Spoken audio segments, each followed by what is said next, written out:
Áður EM hlið að baki, vinni með 5 sterkan sigur í Garðabæ. Var þetta ekki bara rosa mikilvægur sigur?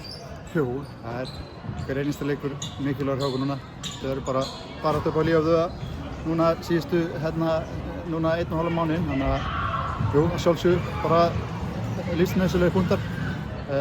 Hefðu getað verið stærri enn í dag, en mér fannst við svona gefa aðeins eftir í seinni hálfleik.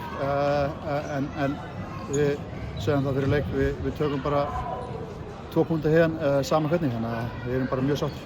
Af hverju gefið eftir? Þú veist, bara meðan seinni, af hverju gefið eftir? Við erum náttúrulega mjög mikið einum færri. Fáum sennilega, ég veit ekki, við erum 12-14 meter út, það er meira sko. Þannig að það náttúrulega gerir okkur pínu erfitt fyrir, sem lætur okkur þurfa aðeins að hægja á. En auðvitað, kannski bara líka ósjálfrátt einhvern veginn. Stressaðar og tapa þessum leik.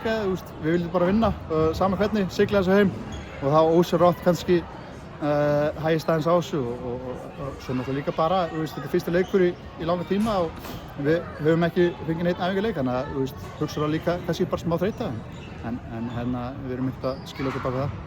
Voru aðeins í smá brekku fyrir áramót, eru þið fallbaráttu komið ykkur aðeins út? Er ekki bara markmiðið að keyra á úrslitakeppnina núna eftir áramót? Jú, ég meina, við tökum bara einn leik í einu. Staðan er bara þannig, að við erum bara í fallbaráttu, en eins og segir, það er alveg, það er ekkert langt í leiðin frá ofan, en mikilvægt núna bara að taka einn leik í einu. Núna horfum við bara á sunnudaginn, fáum F á norður og við spennum bara á 2 punktar þar.